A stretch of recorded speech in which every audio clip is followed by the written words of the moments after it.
ఈ మధ్య కాలంలో ఫ్రాంచైజీలు అనేవి చాలా ఎక్కువైపోతున్నాయి. అండ్ వీళ్ళు ఎలా చేస్తున్నారంటే అగ్రీమెంట్స్‌లు గాని ఫస్ట్ టైమ్ చెప్పేది ఒకటి ఉంటది. బట్ చేసేది ఒకటి ఉంటది. అగ్రీమెంట్స్‌లో ఉన్నట్టు ఉండదు.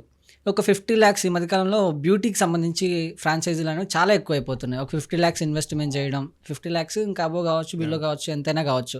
అట్లా ఇన్వెస్ట్‌మెంట్ చేపిచ్చి ఒక బ్రాంచ్ ఇచ్చి మీ బ్రాంచ్ పక్కనే ఇంకోరికి ఇస్తున్నారు.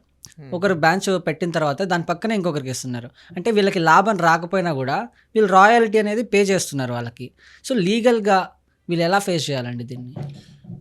అంటే ఈ మధ్య కాలంలో ఇలాంటి బిజినెస్‌లలో చాలామంది ఏందంటే, పాపం తెలియక ఫ్రాంచైజెస్ తీసుకొని, వాళ్ళు ఓరల్‌గా ఒకటి చెప్తారు. కానీ కాంట్రాక్ట్‌లో ఒకటుంటది. ఆ కాంట్రాక్ట్‌లో ఉన్న దాని గురించి ఇలా ఉన్నది గదండీ! రేపు పరిస్థితి ఏంటంటే, ఏం పెద్దగా లైట్ తీసుకోండి. మేమే గదా చేసేది. అదేం మీకేం లేదు. మేము అన్నీ కోఆపరేట్ చేస్తామని చెప్తారు. Hmm. This is called misrepresentation. Misrepresentation are false promises. Section 17 and 18 hmm. Fraud కింద పోలీస్ స్టేషన్‌లో కంప్లెయింట్ కూడా పెట్టొచ్చు.